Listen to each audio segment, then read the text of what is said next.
दोस्तों, क्या इजराइल ने ईरान को हमास, हूती या हिजबुल्लाह समझने की गलती कर दी? जी हाँ, हम बात कर रहे हैं जब 12 जून की रात में इजराइल ने 300 रॉकेट और 200 फाइटर जेट के साथ अचानक हमला बोल दिया।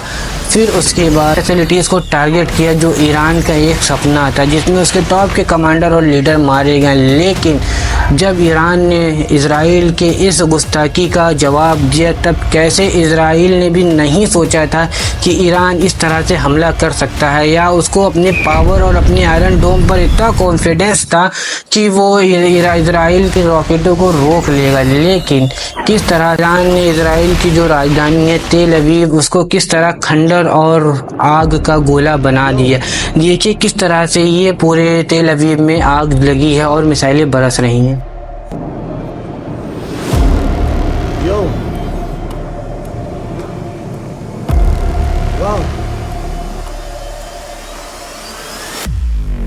लेकिन उसके बाद जब इजराइल ने पलटवार किया यस्टरडे यानी कि सैटरडे की रात में, तो फिर ईरान के जो एयर डिफेंस सिस्टम थे वो काफ़ी एक्टिव थे। उसने इजराइल की काफ़ी मिसाइलें और ड्रोन को हवा में ही नष्ट कर दिया, उनको रोक लिया। लेकिन इजराइल ने कुछ जगहों पर सटीक स्ट्राइक की, जिसकी वजह से ईरान का जो तेल भंडार है, उसका जो रिसोर्सेस है, उसको काफ़ी नुकसान हुआ है। उसके जवाब में जब इजराइल के ऊपर ईरान ने हाइपरसोनिक मिसाइल और फतेह 1 मिसाइलों से हमला किया, तो ये मंजर देखिए किस तरह से आसमान लाल लाल है और इजराइल का जो तेल अवीव है वो किस तरह इजराइल की तेल अवीव सिटी है, उसकी कैपिटल है। देखिए किस तरह वो ईरानी ड्रोन की बारिश इस शहर पे हो रही है।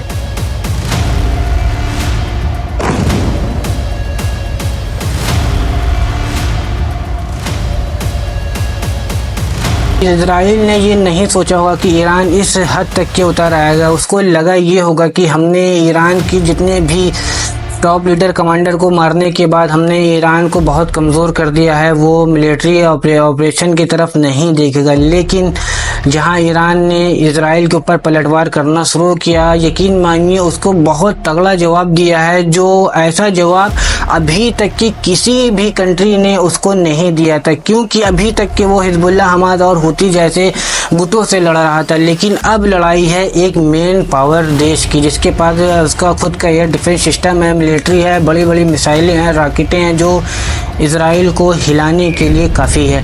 और अगर हम बात करें कि इस युद्ध में अब इजराइल ने अमेरिका से मदद मांगी है और उसने कहा है कि अब आप हमारे साथ सीधे युद्ध में आइए। वहीं अमेरिका, जैसा कि उसकी कहानी है कि वो खुद आगे बढ़ा के और खुद पीछे हट जाता है, सेम वैसे ही उसने कहा है कि इजराइल द्वारा किए गए अटैक पर हमारा कोई हाथ नहीं था, हम इस लड़ाई में नहीं हैं।